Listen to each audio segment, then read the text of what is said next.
Actress na si Casey Concepcion, malalim ang hugot tungkol sa pamilya at sinagot nito ang issue tungkol sa pag-unfollow nito sa kanyang stepdad na si Kiko Pangilinan at kay Frankie. Pero bago pong ating balita, huwag pong kakalimutan mag-subscribe sa ating channel at pindutin ang notification bell para lagi po kayong updated sa ating mga balita.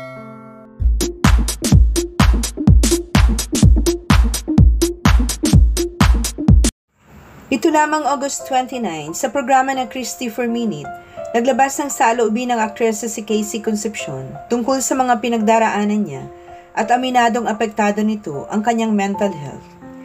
Dito ay binanggit ni Christy for Minute na hindi niya nakalimutan at napaiyak siya sa pahayag ni Casey noon sa kanyang panayam, na ako nag-iisang anak ng parents ko, ako yung panganay, pero ako yung homeless.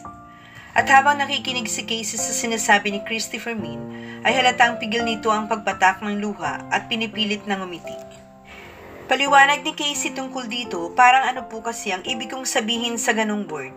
Nasa gitna po lagi ang katulad ko eh. Kahit po tanggap kayo ng dalawang families, close naman po ako sa families ng mami ko na Pangilinan at ang papa ko Concepcion. I think marami pong makakarelate sa akin na mga only child na naghiwalay na parents.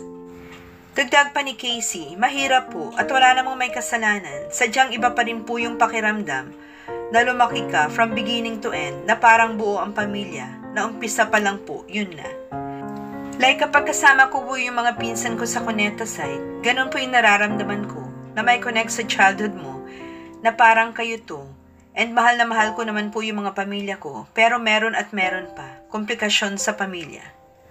Pagkatapos magpaliwanag ni Casey, ay tinanong ni Christy for Minute ang issue tungkol sa pag-unfollow nito sa kanyang stepdad at kay Frankie Pangilinan.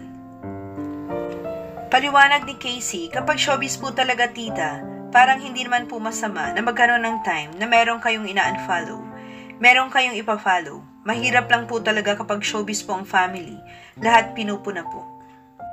Dagdag pa ni Casey, pero yung sa akin po, like I said, may mga complicated po talaga pagdating sa blended family.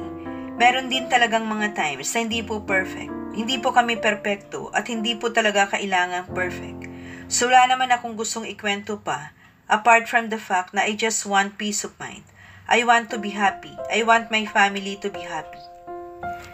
Pagpapatuloy ni Casey, ang gusto ko lang is maging light, maging masaya. Ayaw ko ng maraming drama. Yung forgiveness kasi sa family, important din yun para maging okay ang takbo ng relationship ng lahat. And mas gusto kong piliin ko yung peace of mind ko, tita. Dagdag pa ni Casey, mas gugustuhin ko pong ikip ang aking peace of mind kasi po 30s na rin po ako. Hindi na ako bata. Isipin ko rin muna ang mental health ko kung ano makakabuti sa peace of mind ko.